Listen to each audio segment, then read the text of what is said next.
I'm walking up to the cattle right now on the grass, but this is about what the average morning looks like right now. These cattle, they know where the grass is at, and they'll go out and they'll go graze it for themselves. You know, about a week ago, I was having a problem with these cattle. They would wait up front. They would just sit there and wait all day for grain, and I had all this grass back here, and that's not good. You know, these animals, they should be out grazing on their own. And you can actually tell just about, it's hard to see on camera, but just how fat these animals are right now. But I'll take y'all back to the grass, and they are gorging themselves on grass every day. They are very, very fat. These animals, this grass is gonna put a lot of weight on them. You can tell, that they've been up here. They've actually been up here so much that they've actually damaged the field. And look at how tall the grass is still. They only really walk around in this one little spot, and a lot of them they sleep right here on this one little spot. You can tell that they're sleeping here because there's all this damage to the grass. They've trampled it all, and there's a big old bald patch right here, and so the animals have been sleeping around here. And and take a look at the grass. I mean, you still want to take a look at the grass. I mean, the grass is still like they can still graze this. I mean, it's still about 6 inches tall. And so they still got grass to graze over here. And when I go towards the back, the grass gets to over 10 inches. And so the further back that I go, the better the grass gets. And these animals are slowly moving towards the back. This week I will be selling animals. I will be taking animals to the market. This is actually one of them. But yep, I raised a lot of these animals, like this one right here. The 3 out of the 4 animals that I got this right now, that I'm taking to the market right now, or excuse me, later this week, are animals that I raised as bottle calves. I raised them on a bottle when they first got here. I'm taking this animal too. She got poo-poo on her back. I'll be taking this animal right here too. She's a nice little heifer. She's a good heifer. And I'll be taking this animal to market. And I got 2 more animals going to market later this week. And I still got to figure out what am I going to do with all this grass, because look at this animal right here. This animal probably close to 800 pounds, right? This animal probably close to 800 pounds. I have about 8 animals on this field right now that are about 800 pounds. I got a couple of animals that are maybe around 600, and then the rest of them are around 350, 400. And so if I take, I got 21 animals on this field, and only about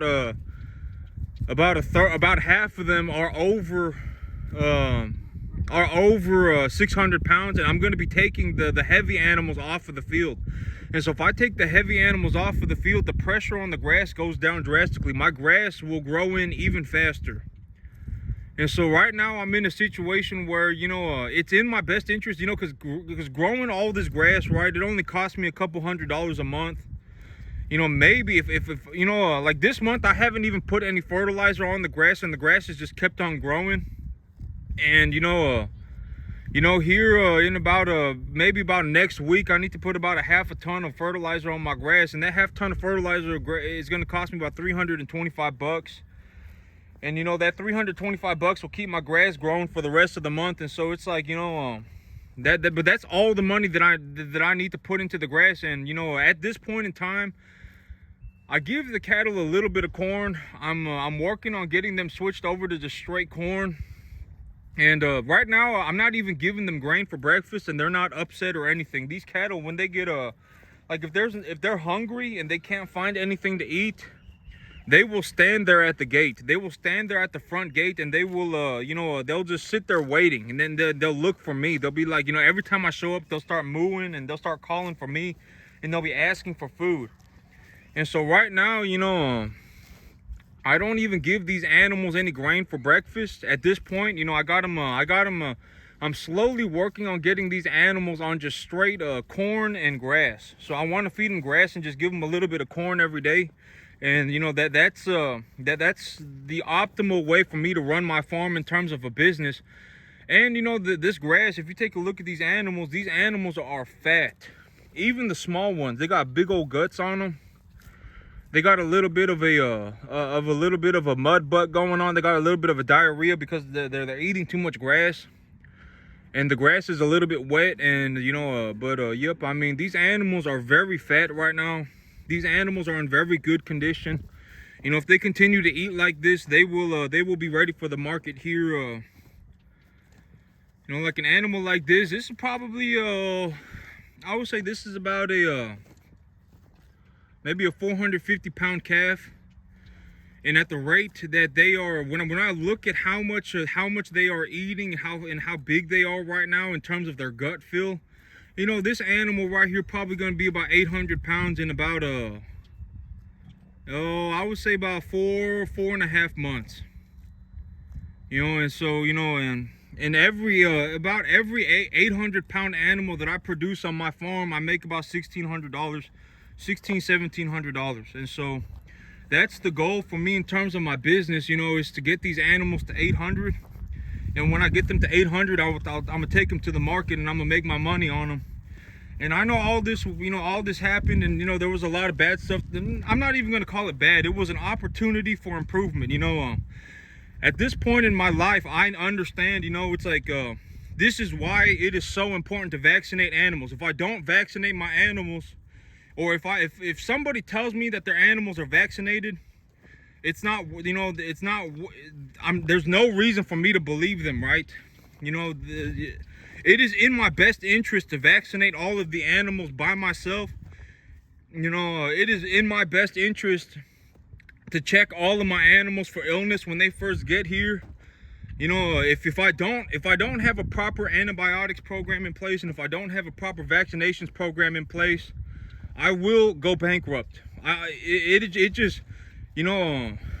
this is one of the animals going to market this week. This is Big Boy right here. He's going to market this week. I raised this guy as a little bottle calf. And this animal right here, Tuber, she going to market this week too. And so, I told myself, because right now the money's not the problem, right? The money's not the problem.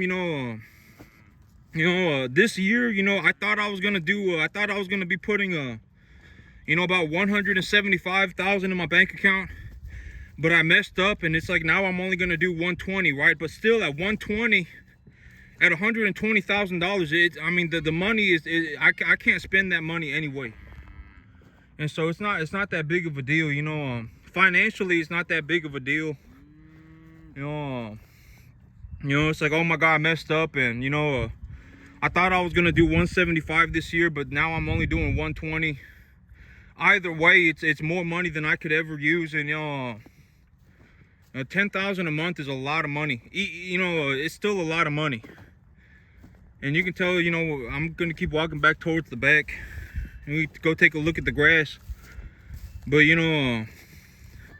I have the money to do everything that I need to do. I have the money, and if I need money, these cattle, they're all worth money, right? That's the thing about me, is that the money that I have invested into these cattle, if it costs me let's say for me to feed grass to 100 animals, it costs me $350 a month, right? It costs me $350 a month to feed 100 animals grass. When those animals eat grass, they will put on weight, and when they put on weight, I make money. And so, if I really need money, I could even sell my cattle. I don't need to go to the bank and ask for a loan. I don't need to have a job. I can literally just load my cattle up on a trailer and sell them. And for every 800-pound animal that I have, I make about $1,600. And so, there's all sorts of ways for me to make money. I remember a couple years ago, before I started my farm, I remember I was taking a look at different work opportunities. And I thought to myself, I was on the internet looking around to purchase a business, because you can purchase businesses just like you purchase homes, or you purchase anything. And I was on the internet, and I remember looking at these different businesses, and I remember, I had found this route business, and it's like the people that go to the grocery store and put bread on the shelf, And you can purchase these route businesses. You can go and become a private contractor for a like a Pepper Ridge Farms. And and one of the routes, I just wake up every morning and about 5-6 days a week and just go put bread into a grocery store. Go to the factory, pick up the bread from the factory and take it to the grocery store and put it up on the shelf. And that would, you could purchase a business like that for 1-to-1 on EBITDA. Sometimes a lot of these businesses, they sell for 1-to-1 EBITDA ratio. And I thought, man, how great would that be? Like if I wasn't dead set on being a farmer, because, farming, it's like one of those things that it's not really worth the, farming, it's not really worth the time and effort unless you are like the very, very, very best. Because a lot of farmers, they end up in a situation where they need to, they need to invest in land. They need to invest large sums of capital. They need to, a lot of people, they need to know what they're doing. And it's like at the end of the day, they don't really make, most farmers don't make much money. I mean, most farmers, but it's like one of those things like where it's like basketball or like sports. Like a farmer, the skill level of the farmer is what dictates the amount of payment they receive. And the people at the very, very, very, very top end of the skill curve make all of the money. A lot of farmers, they don't make much money. Like if I went and I drove around and I took a look at a lot of people's farms, they would not be making squat. They would be getting freaking wrecked. I mean, financially, they would barely be breaking even or barely be making any money at all. Having someone like me, talking about making $120,000 a year on 10 acres running commercial cattle, it'll almost never happen. It just won't. The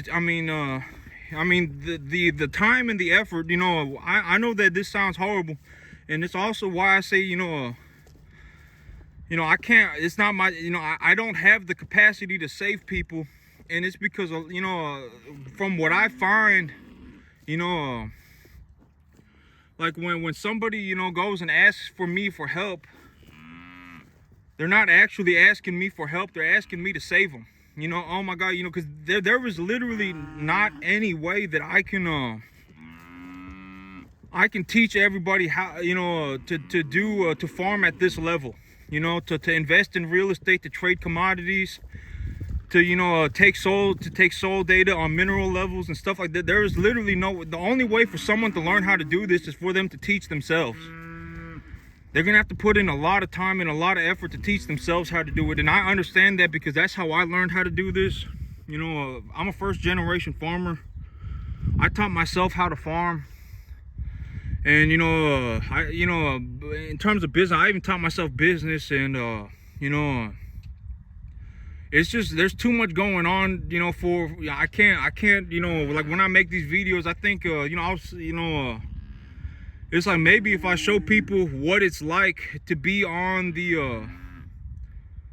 the very, very, very, very top end of the skill curve of farming, maybe people it will open their eyes and they will see, oh man, because very, very, very,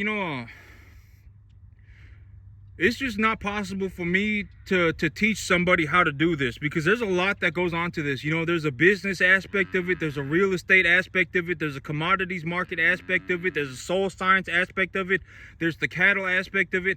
There's a lot of things that need to be meshed together. And the only way to really learn all of these things is to spend a lot of time and a lot of effort to, and here's the thing, financially, if the only reason, if someone looks at me and they go, dang, this guy makes $6,000-7,000 a week, I want to make $6,000-7,000 a week, that's ridiculous because it's not going to happen. I mean, you're going to have to spend so much time and so much effort getting to this point that, realistically, and the $6,000-7,000 a week, right? That looks all fine, and that's fantastic. Oh my God, that's a lot of money, and oh my God, that looks great. But realistically, even at about 120, the difference between making $250,000 a year and making $125,000 a year, there's not really much difference. If I can go from 125 to 500,000, that's a difference. But if I go from 125 to 200,000, the amount of difference that it really makes in my life, it's not really that big. It's not really that big of a difference. You know, maybe I can for 125,000 a year, I can essentially buy, I could essentially buy anything that I want. I could go and I could buy 2 Lamborghinis, right? If I wanted to, I could go and buy a Lamborghini. I could live in a nice house, and for 125,000 a year, I could do that stuff. And it's not really going to make that much of a difference to go from 125 to 200. It's just not. And so like if I were because like if the only reason I was gonna do something was for money, I would not go into farming, because there are so many easier things that can be done for the same amount of money, than farming. I could go and I could purchase a Pepper Ridge bread route for like a 1 to 1.5 times EBITDA ratio. And if I take a 5-year loan for 100 grand and I have 140,000 cash flow, and I have my own private contracting business where I can write off my own business expenses, I mean, it's practically the perfect job, right?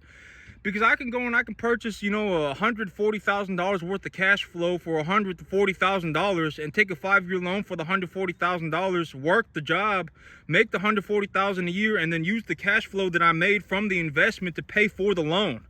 And at the end of the day, I'd still be coming home with like $100,000 a year. And if I wanted to go and buy myself an F-350, I could buy myself an F-350.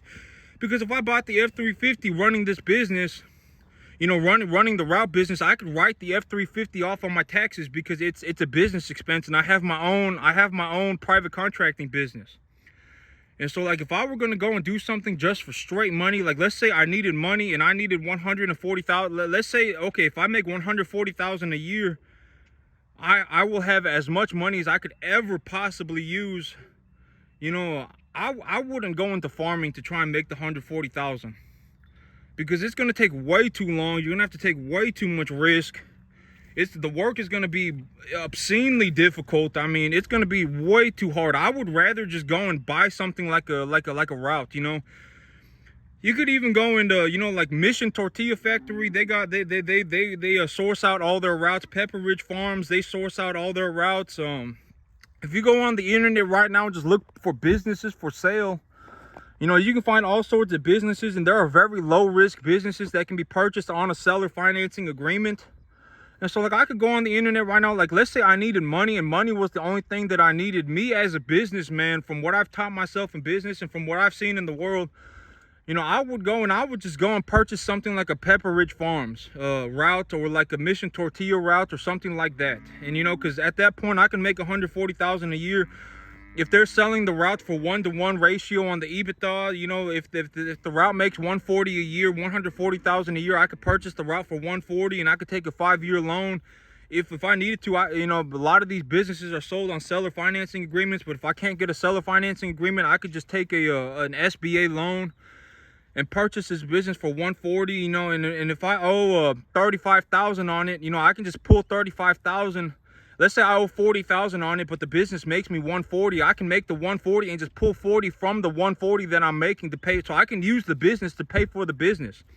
But that's how I mentally, like, if somebody was dead set on becoming a farmer, they were like, what, I am going to farm no matter what. And, this is the only thing that I'm going to do for my entire life. Whether I die trying, it doesn't matter. I'm literally not going to give myself because the thing about, there's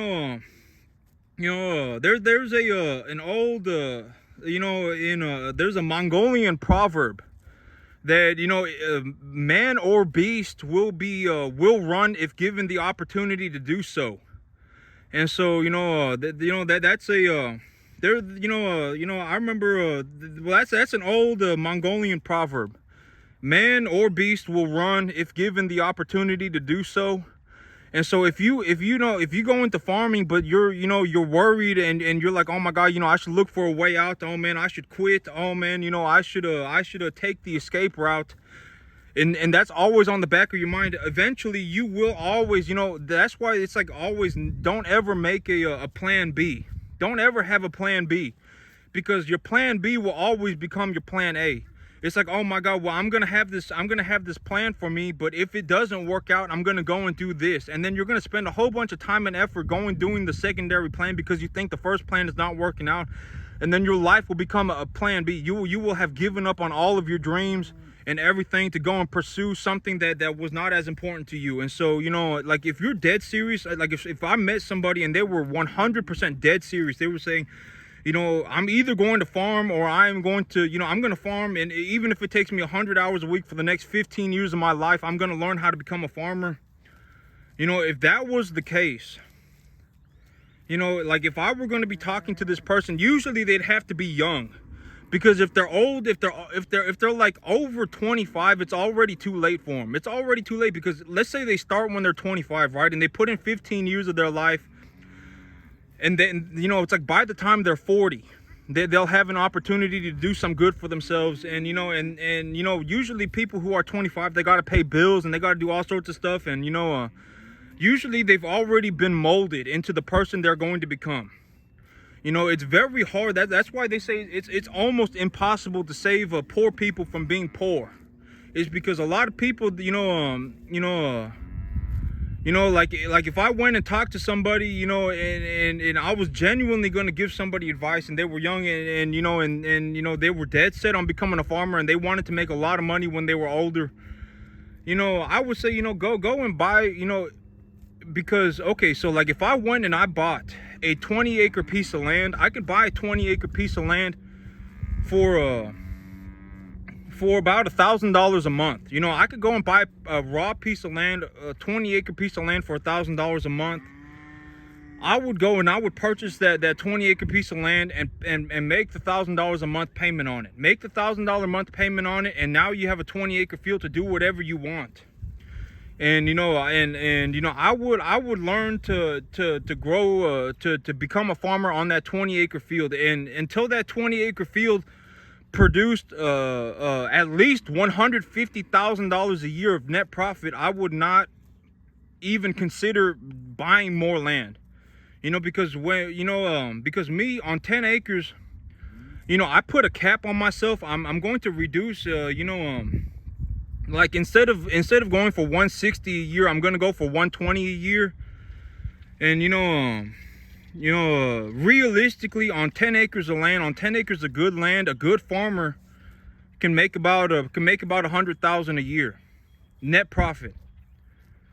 And so, you know, on 20 acres, you shouldn't really have any issues getting up to $200,000 a year if you're good enough. You know, if a farmer is good enough, they shouldn't have that much issue getting to $200,000 a year. And you know, but my number one goal, like if I went and I bought, you know, like so this is 100% a true story of my life. When I first purchased this piece of land and the bank was giving me the paperwork, and I looked at the paperwork and it said, okay, I'm going to owe, the bank is giving me $250,000 and I need to pay a 30-year mortgage on this piece of property. That's $1,100 a month, right? And so, you know, before I bought this piece of land, you know, I told myself, you know, my big goal for this farm is to make myself $1,100 a month. Because if I can make $1,100 a month, I can pay for my mortgage, and it would be like I am living here for free. Because the bank is giving me the $250,000, and they're saying, we'll give you the $250,000, but now you have to pay the bank $1,100 a month for 30 years. My big goal when I first got here was to make $1,100 a month. I told myself, you know, even if I die trying, I have to find some way to make $1,100 a month. Because if I make $1,100 a month here, I can use the money that I make on my farm to pay the bank back. And it would be like I'm living here for free. And so if I were to go and purchase a 20-acre piece of land, and it was a raw piece of land, there was nothing on it. You know, a lot of these raw pieces of land that with nothing on it, 20 acres is going to cost about $1,100 a month. And for that, maybe $1,200, you know, somewhere between $1,000 to $1,200 a month. And you know, like if I went on that piece of land, my big goal would be to find some way even if I have to work 100 hours a week to find some way to make $1,200 a month. Because if I purchase a piece of land and it makes me $1,200 a month and I owe the bank $1,200 a month on it, I can use the money that is being produced by the farmland to pay the bank back. And also I am building equity in the property. And then I can worry about going further from there, right? Like, I wouldn't start off my farm, a 20-acre farm, going, oh man, I want to make $200,000 a year. You know, like me, this was a long process for me to get to the point like where, you know, I'm making money like this. It took a long time, and it took a lot of effort. You know, I didn't just wake up one day and say, oh man, I want to go be a cattle rancher. Oh man, I'm just gonna grow grass. You know, like that was not how it started. I had to do a lot of things to get here, and it took a lot of time, and it took a lot of effort. And but I'm also in a situation right now where it's like where where I understand that I make a lot of money here on this farm. You know, this farm makes me more money than I could ever spend. You know, and it's unfortunate that, I don't really, the $25,000 that I lost this year from having the cattle die like that, I don't really care about the 25 grand. I'm not going to say I don't care, but I'm going to say that it was much harder for me to watch the animals die than it was for me to lose 25 grand.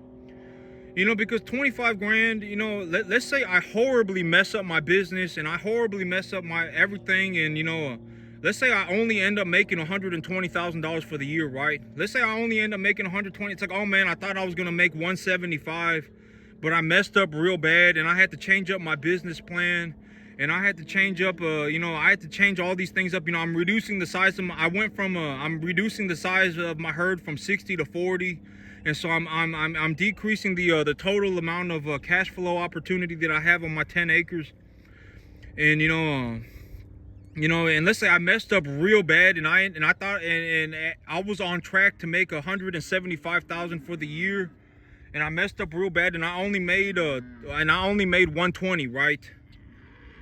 Even then, at 120, if I lose 25,000 of the 120, I still have $95,000. I mean, it's not like oh my God, my ship is sinking.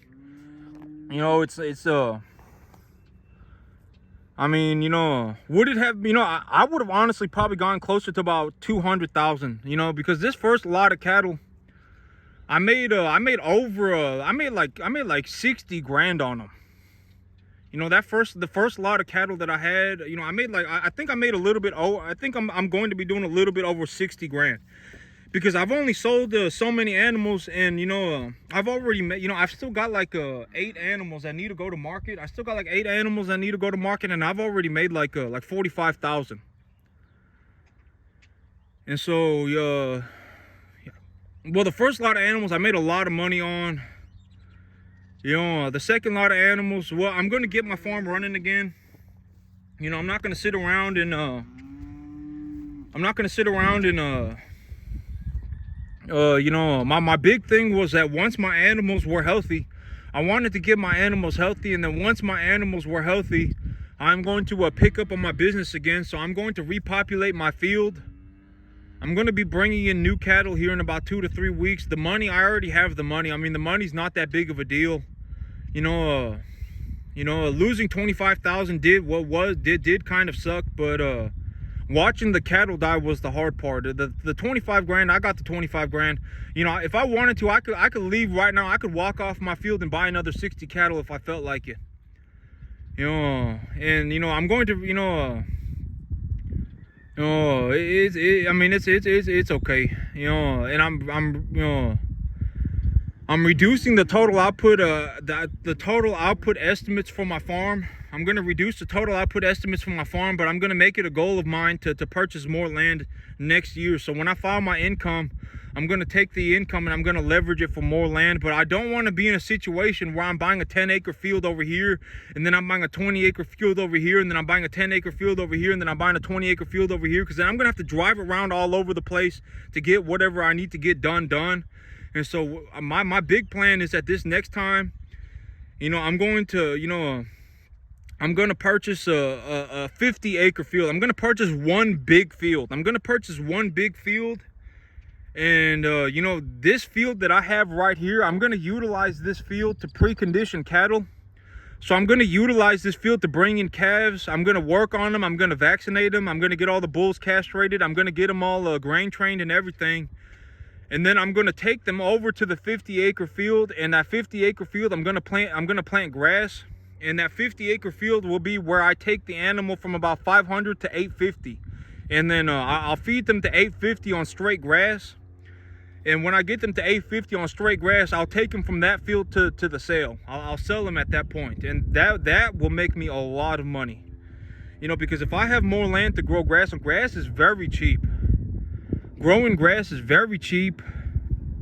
You know, it's the highest quality, lowest cost resource, feed resource that I have. And so, you know, if I have a 50-acre field of grass, I could get like I could probably feed over 1,500 pound animals a year. Probably close to over 1,500 pound animals a year to 800 pounds. 50 acres of grass, you know, that'd be like this times 5. And so it would be, I mean, I would make a lot of money. It would be a lot of money. That would be something mentally, it would be like, yeah, that would change my life. If I made money like that, it would change my life. Going from 120 to 200, not really going to change my life.